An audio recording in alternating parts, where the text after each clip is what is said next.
Hi, this is Charles Hoskinson broadcasting live from warm, sunny Colorado. Always warm, always sunny, sometimes Colorado. Today is March 10th, 2022, and the work continues. Been a long week, been a very involved week. A lot of work got done, but I promised I wouldn't say anything about it, so I'll let other people comment on those things. But I wanted to make this video to talk a little bit about some personal things that aren't directly connected to Cardano and are. So recently, a publication came out that shall remain nameless, and it said a lot of stuff about a lot of different people. What's relevant to me is there were some questions about my integrity as a person. And I'm not here to address everything. Certainly, some things are a bit bizarre, like claims I jumped out of a helicopter and these types of things. And other things I think are a bit unfair and semantical. Yes, I do have a college degree. Yes, I do have graduate credits at CU Boulder in math. And yes, I am a dropout because I didn't, by definition, complete the things that I set out to do with the degree programs I was in. That said, it's been a long and amazing life, and we've built so much. Over the years, you guys have all seen it in a very transparent, open way, the work, and it stands on its own merits and for itself. But the problem I have is that there's an assertion that somehow any concern or issue with me is in some way connected to disintegrity of the Cardano project or the work of other people. And that's not fair. And unfortunately, that's the world that we live in. Every single thing in the Cardano ecosystem is the product of people spending time to write stuff or code stuff. And each and every one of you can see those things and verify these things for yourself. Founders don't matter. Petty squabbles don't matter. Rivalries don't matter. Yet there seems to be this amazing human tendency to declare angels and demons. For the people who support the people who built the projects, these people are deities. They're the smartest people, the wisest people, the most capable people. They're never wrong. They'll never let you down. And for the people who hate these projects, they look at the founders as demons. They're always wrong. There's always a lurking evil intent. Everyone is malicious and seeks to get you, hurt you. And the truth is somewhere in between. Humans are enormously complicated.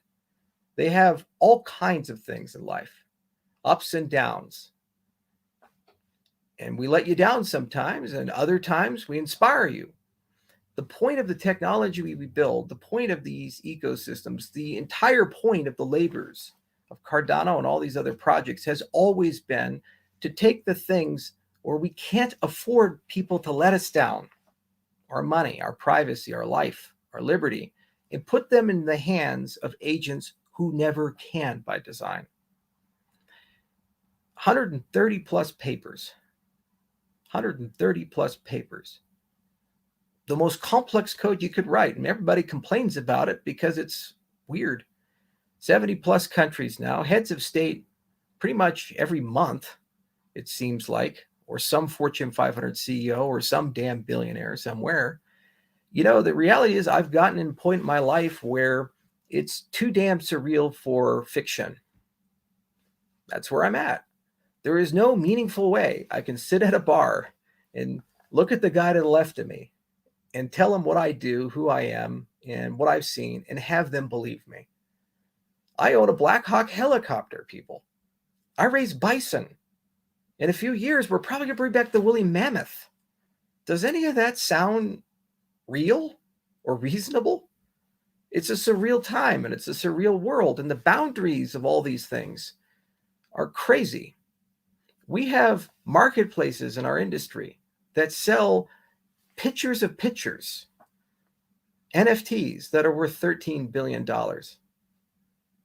It's a strange time. And it's a time when honesty doesn't seem to exist in humanity.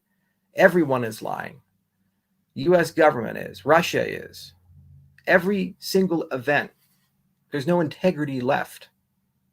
We all feel this, and we've all been demoralized by this.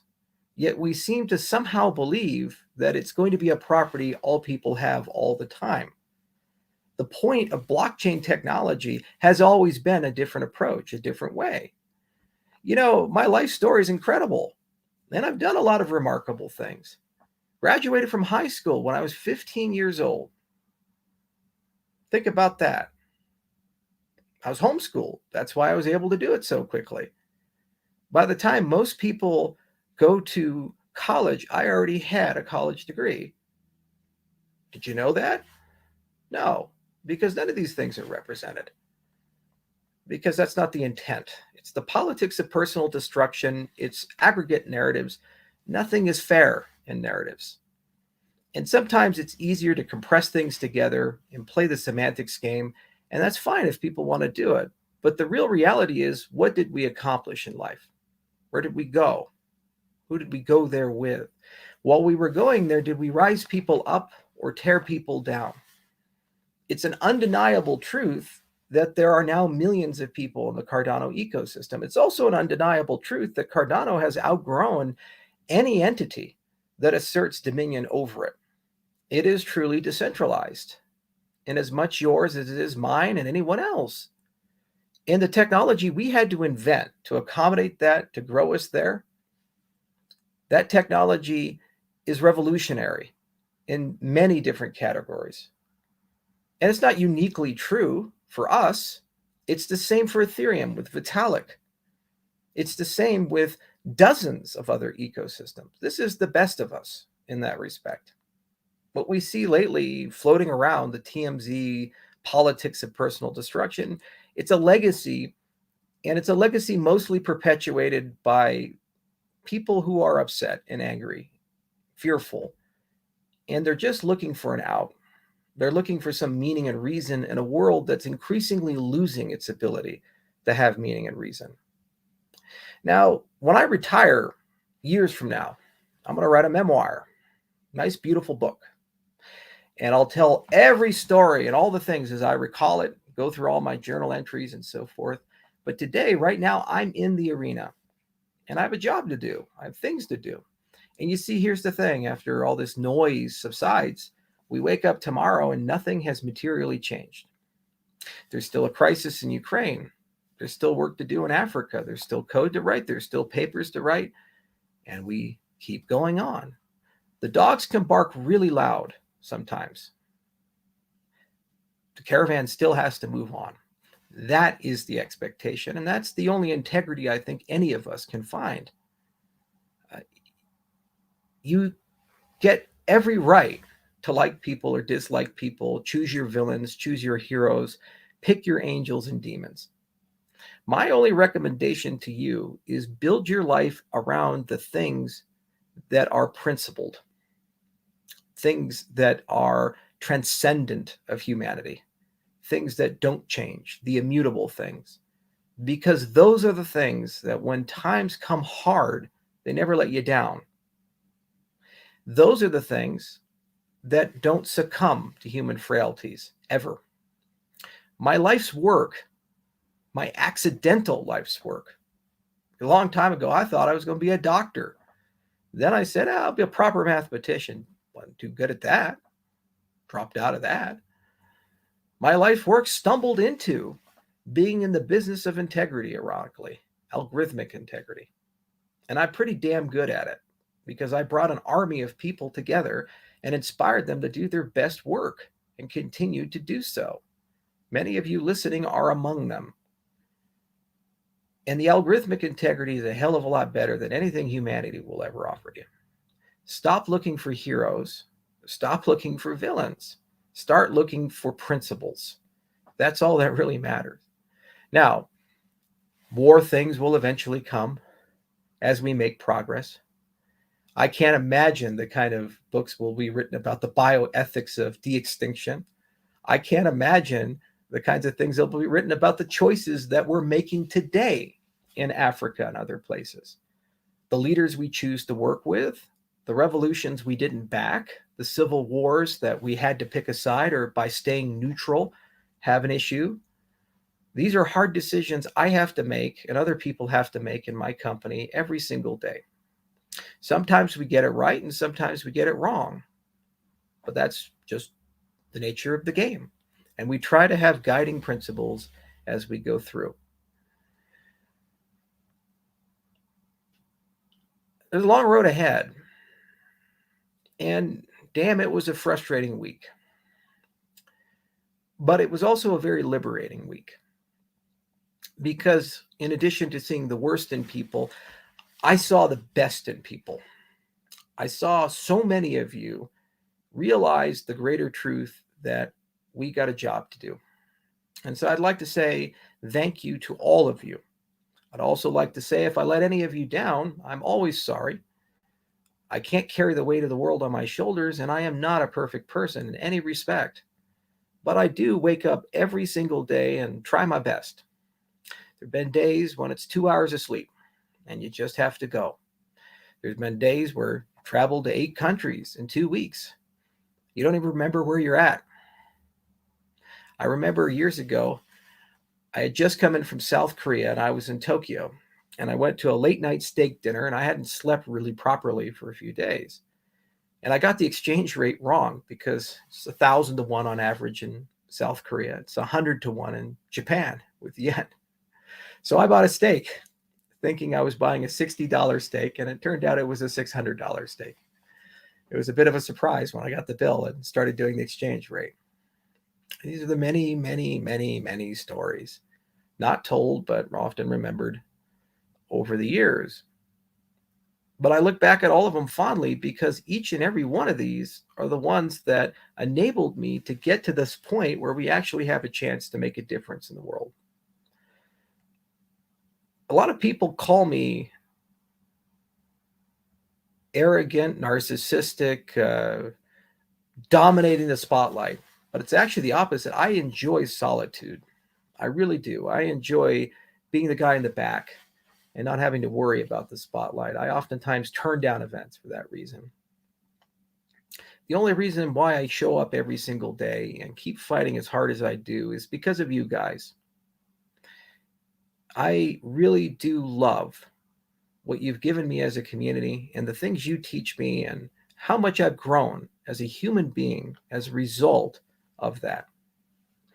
You see the best in me. I get paintings people make every day, hand painted, drawings people make every day. They don't draw a terrible person, a wicked person. They draw somebody they really look up to, the angel side of things. And I take that seriously. I look at that and I say, you know what? Every day I should do a little better. I should stay in the spotlight, keep fighting. As long as they're punching me, as long as they criticize me and I'm taking the hits, it gives all of you the time that you need to grow and build what you need to build. I can take it. It's not too bad. It's here. And I'll keep doing it. Going up to my ranch. It's going to be a lot of fun. Go see my bison. Come back on Monday. It's another day in the office. Every other day is another day in the office. It's just how it is. And you guys are going to keep doing what you do. And I'll never forget that trust. And I'll never forget what you want, which is just a better world. No one is here in Cardano because the great Charles Hoskinson and his grand reputation. We started this on the back of me being kicked out of Ethereum. All of you are here because you look at what we're actually talking about, which is that we're building something that's going to be around centuries from now. We're building something that has built into it something different, something unique, something new, sometimes scary, sometimes not clear if it's a net positive, but always interesting. The name itself, Cardano, was a deeply complicated man. I will remind you, in addition to being brilliant and a wonderful doctor and mathematician, Cardano was an abject scoundrel, known for degenerate gambling, sword fights, all kinds of chicanery. He was the personal physician of the Pope and excommunicated.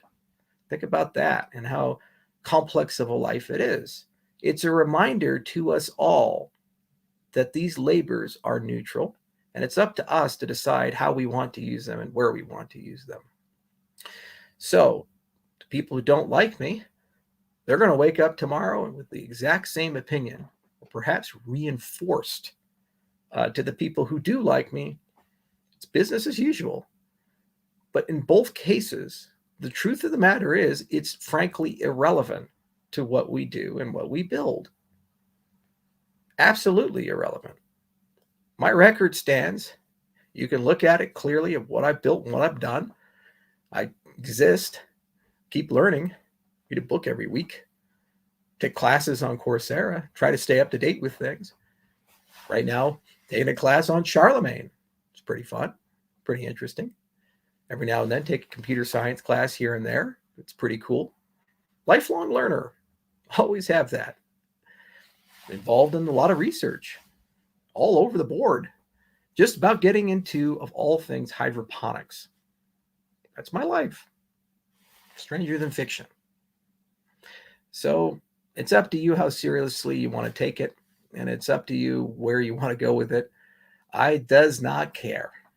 I know where I'm going. I know what we need to do. And there's clarity in the work. And I love the people we work with. They're with me. I'm with you.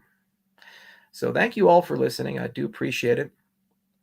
Even the people who dislike me, I love you too. And maybe, just maybe, we can get back to the vision of the space and stop talking about the people of the space. But probably not. There'll be another wave of 2 of stuff.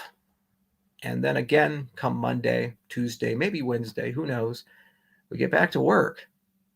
And that's that. Until next time, cheers.